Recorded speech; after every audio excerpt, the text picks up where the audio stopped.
Hola, vamos a empezar ahora la segunda clase del módulo 4 de ecocardiografía avanzada.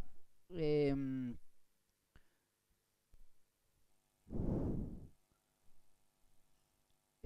esta clase, como ya dijimos, en el módulo 4 empezamos a complejizar un poquito el análisis ecocardiográfico. Incluimos conceptos de Doppler y en este caso vamos a hablar de cómo evaluar la función diastólica.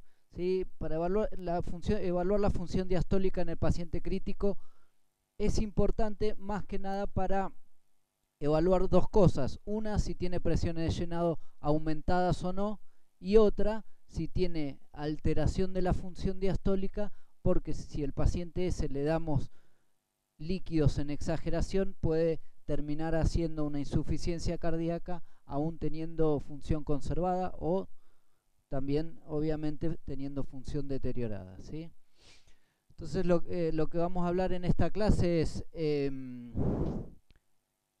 algo de fisiopatología de la diástole, algo de las fases de la diástole, y después voy a tratar de darle algunos parámetros simples para que ustedes lo puedan empezar a poner en práctica en los pacientes, ¿sí? Algunos parámetros para evaluar función diastólica y diferenciar en distintos cuadros clínicos si la presión de llenado del VI está normal o elevada, que eso es el principal objetivo para ustedes de evaluación de la función diastólica, ¿sí?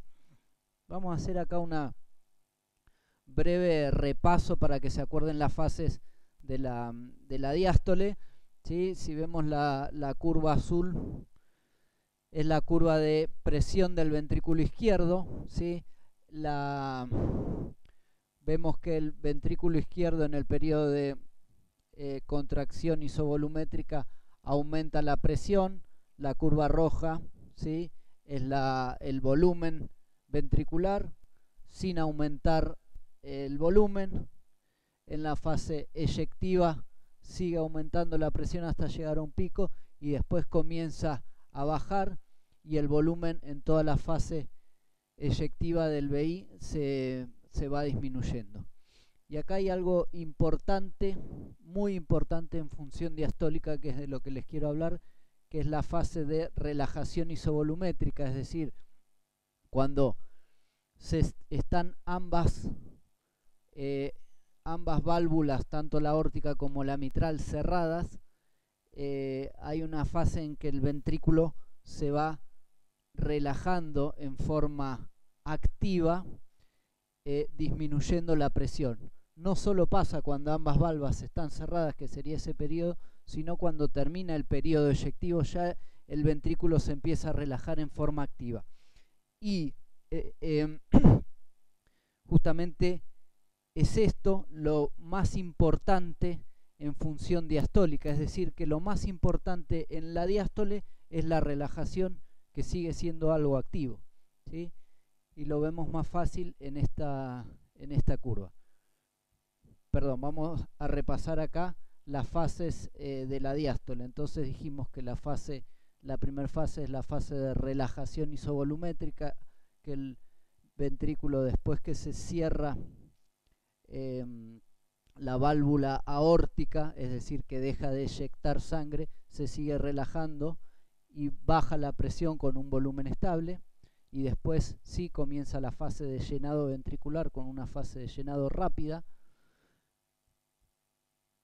lenta, y después una patada auricular que da el último bombeo de sangre, ¿está? Entonces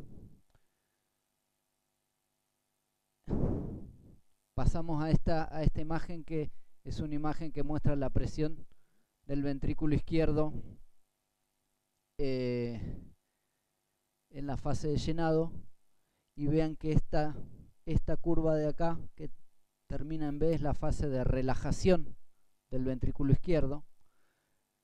Toda esta fase es activa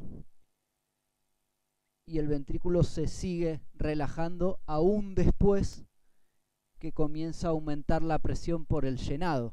Acá empezaría el llenado rápido, lento y patada auricular, ¿sí? Más o menos el aumento de la presión es parejo en pacientes normales, pero vean cómo el ventrículo se sigue relajando, ¿sí?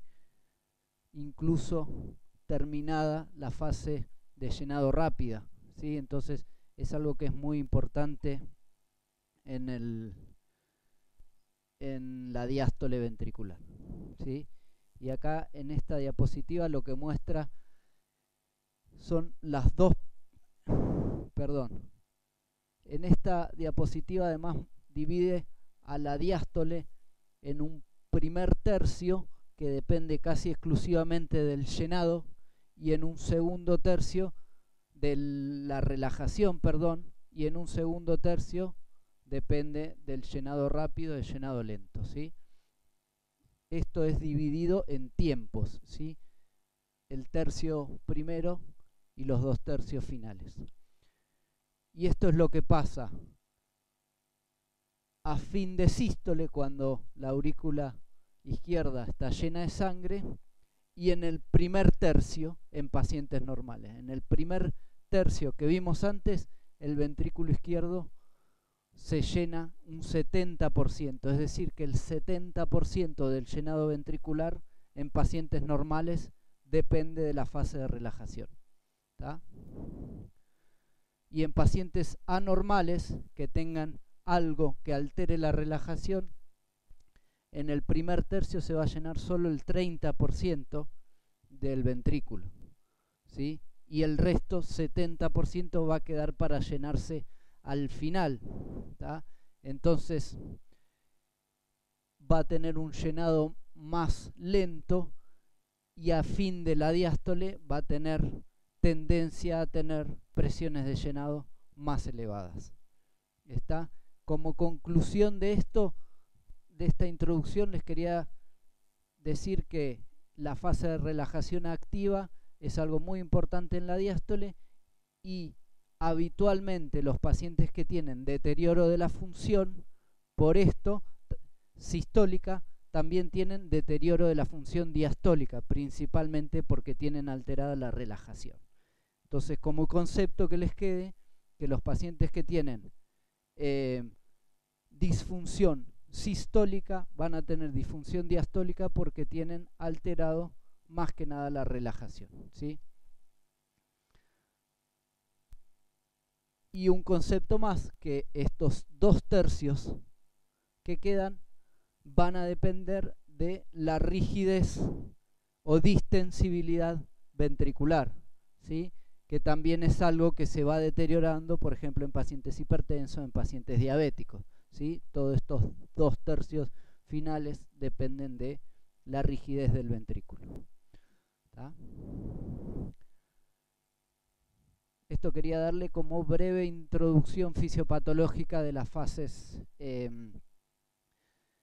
diastólicas, y para que entiendan un poco el concepto de relajación que es muy importante en los pacientes para evaluar presiones de llenado más que nada, ¿sí? Ahora vamos a ir a lo práctico, a lo que es importante evaluar en función diastólica, ¿sí? La función diastólica nos habla globalmente de la compliance del ventrículo izquierdo, es decir, cuánto le puedo dar volumen a ese ventrículo sin que aumente las presiones de llenado, ¿sí? La función diastólica es una condición del paciente que depende tanto de su función de relajación ventricular como de la rigidez o distensibilidad del ventrículo, ¿tá? Mientras que la presión de llenado ventricular, ¿sí?, si está elevada o normal, es algo circunstancial del paciente y depende de las condiciones de carga de ese momento. Es una cuestión de circunstancias, ¿tá? Y es importante para determinar presiones de llenado del VI, la función diastólica, y esto distingue entre si la causa de una disfunción respiratoria es de origen cardiogénico o no, ¿sí?, o es primaria de falla respiratoria. Y para eso vamos a evaluar la función diastólica del VI, ¿tá? Y no sirve para predecir respuesta a la administración de fluidos. Eso se ha visto, ¿sí? Que un paciente tenga presiones de llenado aumentadas o no aumentadas, no sirve para predecir si el paciente va a responder bien a darle fluidos o no. ¿Sí? Estamos hablando de otra cosa y eso quiero que quede claro también. ¿Tá? Y lo que les voy a hablar es algo muy resumido, pero que es concluido yo después de leer la guía americana de evaluación de la función diastólica que salió en 2016. ¿Tá? 4 parámetros importantes que quiero que sepan para evaluar la función diastólica. El primero, volumen de aurícula izquierda. El volumen de aurícula izquierda se mide en la medida de lo posible en vista apical de 4 y 2 cámaras. Tomamos las dos vistas, tomamos el volumen por Simpson de la aurícula izquierda en 4 cámaras, de la aurícula izquierda en 2 cámaras y los promediamos.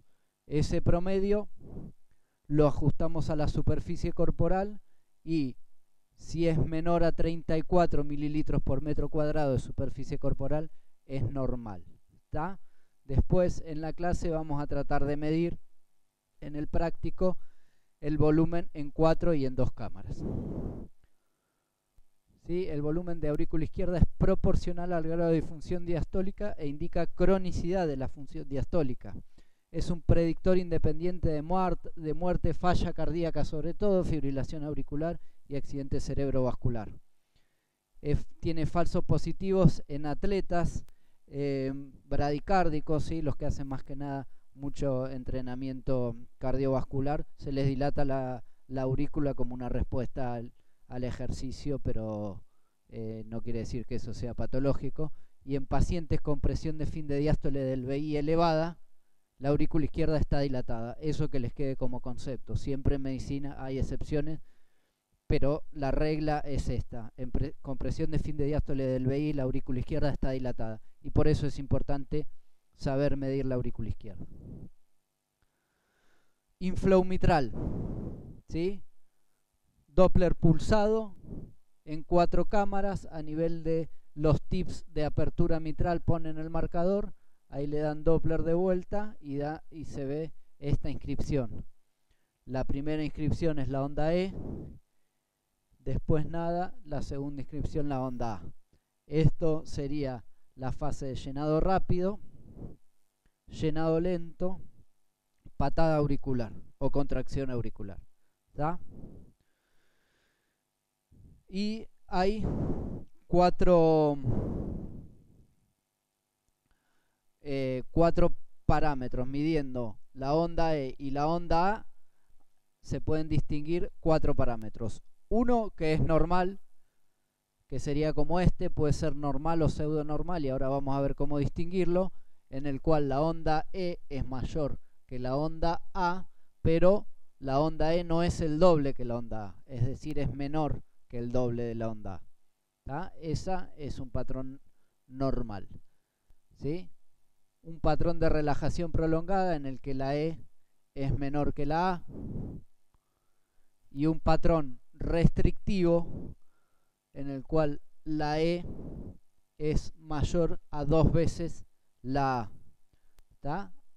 Ahora vamos a ver para qué sirve distinguir estos patrones. Si uno va de primer grado de disfunción diastólica, sería el patrón de relajación prolongada. Cuando empeora un poquito la función diastólica, va a un patrón pseudo normal, y más severa a un patrón restrictivo. Esto, el patrón mitral es muy importante, más que nada en pacientes con deterioro de la función, ¿sí? Ahora vamos a ver en el algoritmo. En pacientes con función sistólica del VI conservada, hay que ver otras cosas antes para después sí darle importancia a esto. ¿Está? Acá vemos un patrón normal perdón, en este caso es el mismo paciente que se le hace maniobra de Valsalva, ¿sí? La maniobra de Valsalva lo que hace es disminuir la precarga del VI, entonces va a pasar de un patrón más grave a un patrón menos grave, ¿sí? Para distinguir un patrón normal de un pseudo normal, uno puede hacer Valsalva. En este caso, le hace una vez sin Valsalva, da la E mayor que la A, pero no es dos veces. Le haces Valsalva y ves qué pasa. Si de este patrón se va a un patrón de relajación prolongada, podemos decir que este patrón era pseudo normal. Igualmente, para mí es más importante o más fácil distinguirlo con el Doppler tisular que ahora vamos a ver, ¿sí?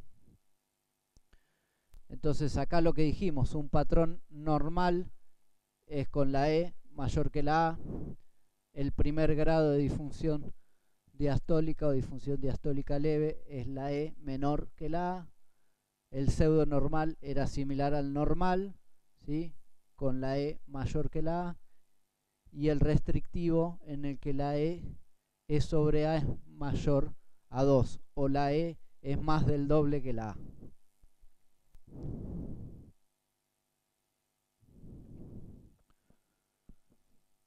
Como concepto para el inflow mitral, es de rutina y especialmente sensible en los pacientes con función sistólica del VI deteriorada.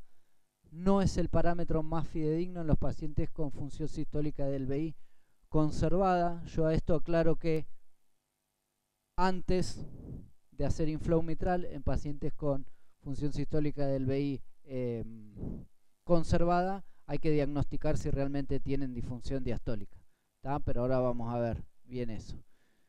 Y en estos casos es necesario primero determinar si hay disfunción diastólica, ¿tá? Y es importante para determinar presión de fin de diástole del VI en ambos casos, tanto en función sistólica del VI deteriorada como en función sistólica del VI conservada. Doppler tisular, ¿sí? Para obtenerlo es similar al Doppler, pero en general todos los equipos tienen otra función que se llama Doppler tisular. Se obtiene a nivel del anillo mitral, tanto en la pared septal, a nivel del anillo mitral, ahí está un poco arriba, es bien a nivel del anillo mitral, y a nivel lateral, ¿sí? Acá también es a nivel septal. Lo ideal es hacerlo a nivel septal y lateral y promediar los dos.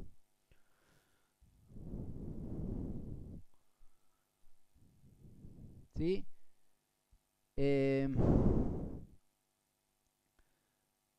El cuarto parámetro que quería que sepan es la regurgitación tricuspidia, ¿sí? Piensen que si un paciente tiene disfunción diastólica, eso hace que aumente las presiones de llenado en las cavidades izquierdas. A la larga eso repercute sobre las cavidades derechas, ¿sí? A la larga o a la corta si el ventrículo izquierdo no puede manejar esas presiones, y hace que el ventrículo derecho aumente las presiones de llenado. Si aumentan las presiones de llenado, se puede observar esto con la regurgitación tricuspidia, ¿sí? Se hace el Doppler a nivel del anillo tricuspidio, se ve el flujo de regurgitación y a eso se le hace un Doppler continuo.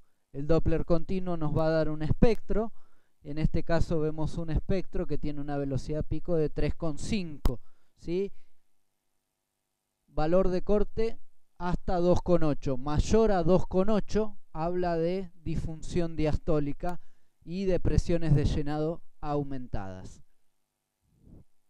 ¿Tá? Entonces, sabiendo obtener estos 4 parámetros, uno puede tener una idea bastante definida tanto de la función diastólica como las presiones de llenado aumentadas o no en el paciente, ¿está? Entonces, lo que quiero es que con estos 4 parámetros traten de ubicarse en este algoritmo y más o menos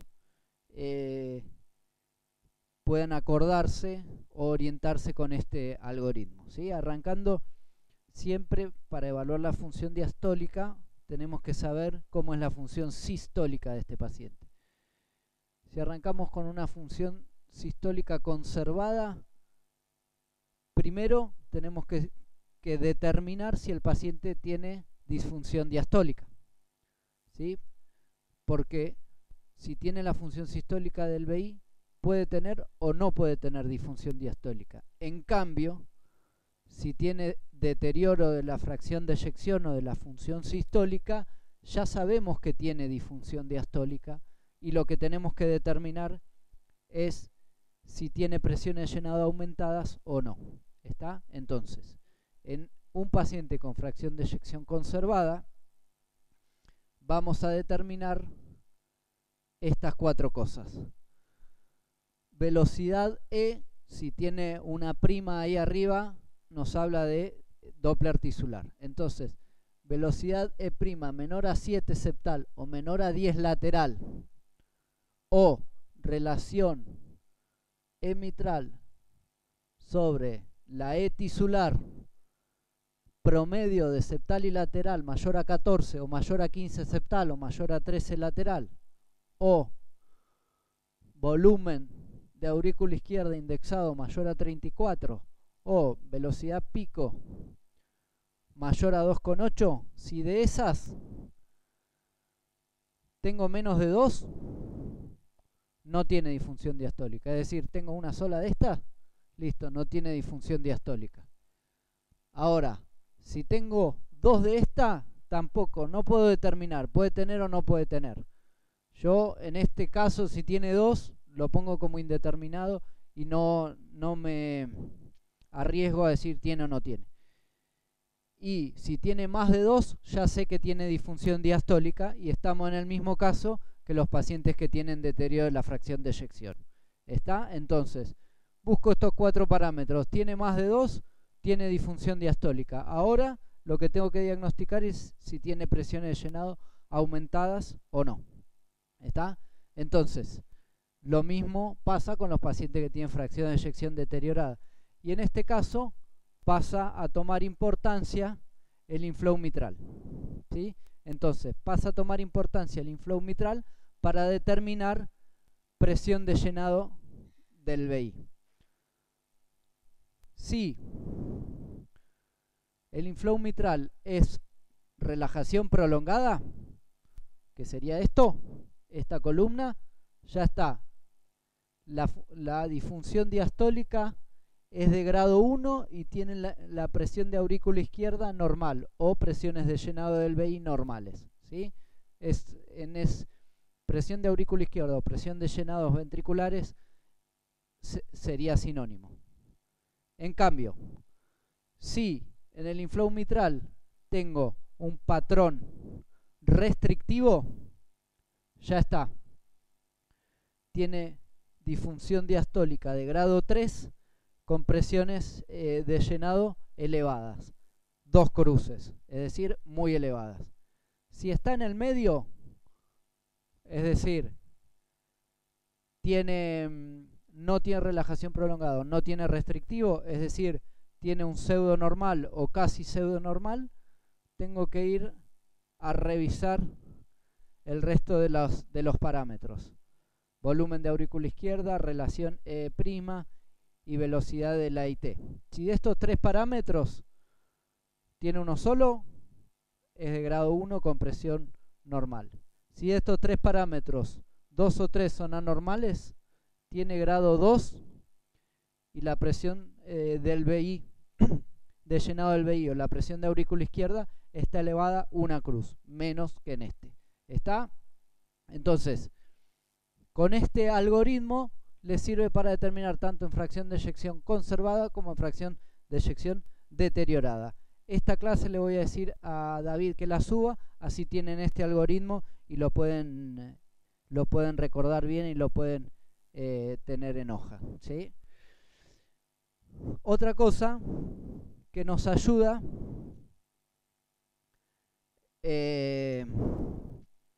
es ecografía pleuropulmonar, ¿sí? La ecografía pleuropulmonar, si tenemos líneas B, nos ayuda a determinar si tiene que ver con presiones. Si tenemos líneas B, habla de que tenemos presiones de llenado aumentadas. Y si no tenemos líneas B, puede tener un poco elevadas las presiones de llenado, pero no en un grado considerable, ¿sí? Es bastante específico para descartar presiones de llenado aumentadas, ¿tá?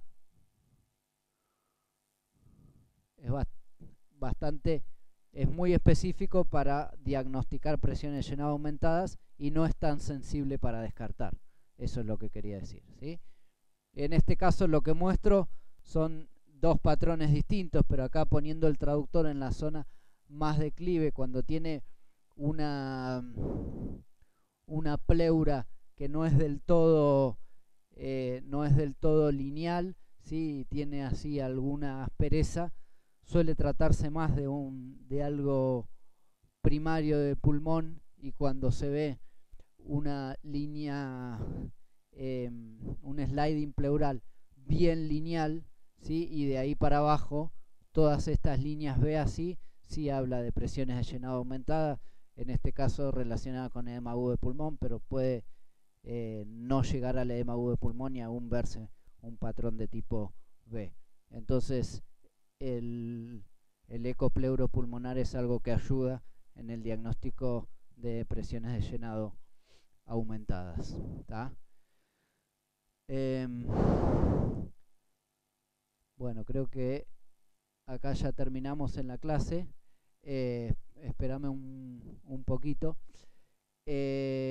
Como conclusión de todo esto, ya sé que esta por ahí es la clase que se les complica más, y con la explicación del principio muy probablemente se les complicó aún más. Lo que quiero que se lleven de esta clase más que nada es estos 4 parámetros, y saber que utilizando bien estos 4 parámetros y sabiendo en qué pacientes usarlos y cómo usarlos, podemos darnos una idea bastante precisa de las condiciones de la función diastólica y de las presiones de llenado del VEI, ¿sí? Obviamente en el práctico pueden sacarse las dudas con nosotros y preguntarnos, ¿tá? Esto me parece por ahí lo más complejo de los dos módulos de ecocardiografía. Listo.